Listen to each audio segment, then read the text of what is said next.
a clearance sale at a bankrupt mall, and Canadians are no longer buying what he's selling. Mark Carney came in like a polished export from Davos, ready to dazzle Ottawa with buzzwords, climate credits, and central bank mystique. But he forgot one crucial detail: this isn't a conference panel, it's a country.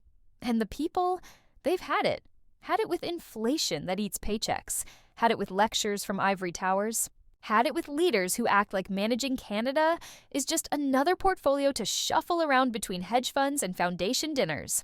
And while Carney was busy plotting his legacy, Pierre Poilievre was busy building a movement.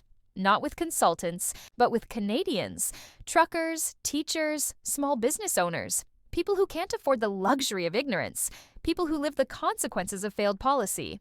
And now, those people are speaking. Through recounts, through flipped writings, through a digital wave that's spreading faster than the CBC can fact-check. Let's be clear. Carney wasn't just rejected. He was exposed as the face of a tired, detached, overmanaged system that believes charisma can be outsourced and authenticity can be scripted. Spoiler alert, it can't. So as the vote margins shrink and recounts pile up like bad liberal press releases, a new message is rising from coast to coast. Canada is done being a case study. We want our country back. And if Carney still thinks this is about credentials, he's already lost. Because the next election won't be won in boardrooms. It'll be won in living rooms, over rising rent, missing doctors, and grocery bills that feel like ransom notes, your tweets, track your memes, and cancel your grandma for sharing the wrong opinion on Facebook. Bill C-2 isn't safety. It's surveillance with a smile. It's the kind of legislation only someone who's never been outside a boardroom would dream up, where dissent is dangerous and the algorithm always knows best. Carney pitched it. As progress, Canadians saw it as a muzzle, and that's the problem. He's not listening. For all his credentials and his global fan club, he completely misread the room. This isn't Davos. It's Dauphin, it's Saskatoon, it's Thunder Bay. And people there aren't buying what he's selling. Not the greenwashed policies, not the corporate lingo, and definitely not the recycled elite talking points. And as the Liberals scramble to spin the narrative, it's becoming painfully clear there's no spin left. Every recount is another brick pulled from their already shaky electoral Jenga tower. And the more Carney tries to steady the structure, the more obvious it becomes. He's out of touch, out of time, and maybe out of allies. Meanwhile, Pierre Poilievre is playing chess while Carney fumbles with Lego, stepping over his own sound bites and wondering why the base won't cheer for IMF word salad. The people want grit, not gloss. They want answers, not anecdotes from climate conferences.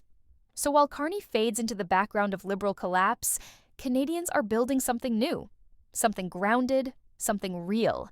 And it's not coming from a think tank. It's coming from them, and who can blame them? Canadians aren't looking for a philosopher king. They're looking for someone who actually hears them.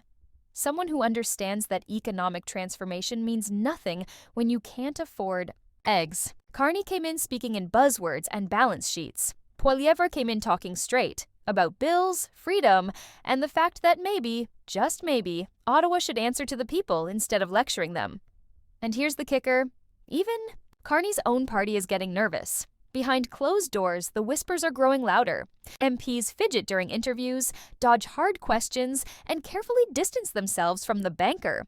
Some insiders are already floating replacements, because when your star candidate is polling behind cold toast in rural ridings, it's not a slump, it's a signal. Meanwhile, Pierre's momentum is real. His crowds are growing, his message is clear. And his enemy? It's not just Mark Carney. It's the entire bloated, tone-deaf establishment Carney represents. The era of policy by panel and virtue by PowerPoint is ending. Not with a bang, but with a budget that doesn't balance and a backlash that's only just begun. Oh, Canada. Grab your maple syrup, hug your moose, and tighten that toque, because we're in the middle of a political earthquake. The Laurentian elites are crying into their oat milk lattes as the unthinkable happens. Mark Carney, the suave, silver-tongued globalist messiah, just melted down on a national stage. And not in some reserved Bay Street boardroom. No, Carney. Snapped like a political toddler caught without his talking points. It all started in Windsor. 4 votes. That's it. 4 democracy-drenched ballots flipped a seat and exposed Carney's political strategy for what it really is. A technocratic, fantasy wrapped in buzzwords and padded resumes. Canadians didn't want a financial profit from Mount Davos. They wanted someone who speaks tear language, understands their pain, and fights for their reality. And while Carney clutched his carbon tax calculator, Pierre Poilievre, our double wielding, charter-waving common-sense gladiator, took to the streets. This wasn't just a seat lost, it was a Category 5 reckoning. The recounts?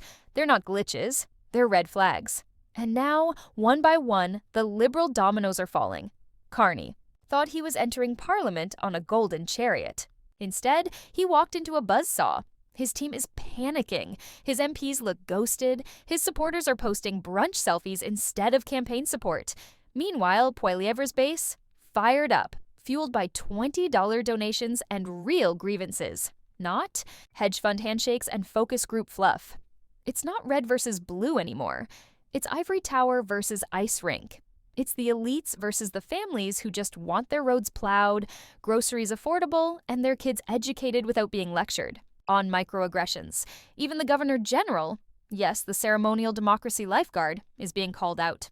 When 11 ridings fall under recount and judges file damning reports, someone in that fancy palace needs to do more than post selfies. Canadians want accountability, not theatrics. And about youth voters? Carney thought they'd flock to his sweater vest socialism. Instead, they stayed home. Why? Because decarbonization pathways don't mean anything when you can't afford Uber to your second job.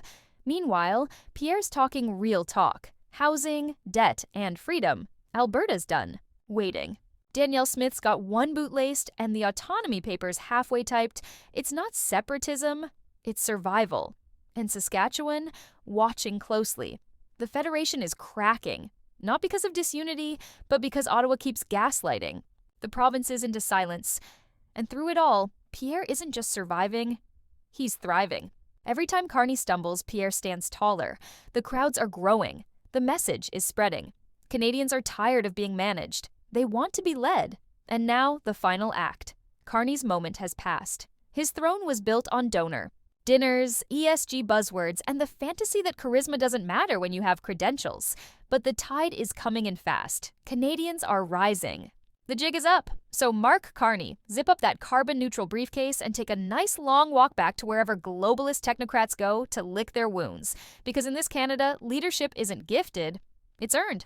And Pierre Poilievre, he earned every bloody inch. Every bloody inch.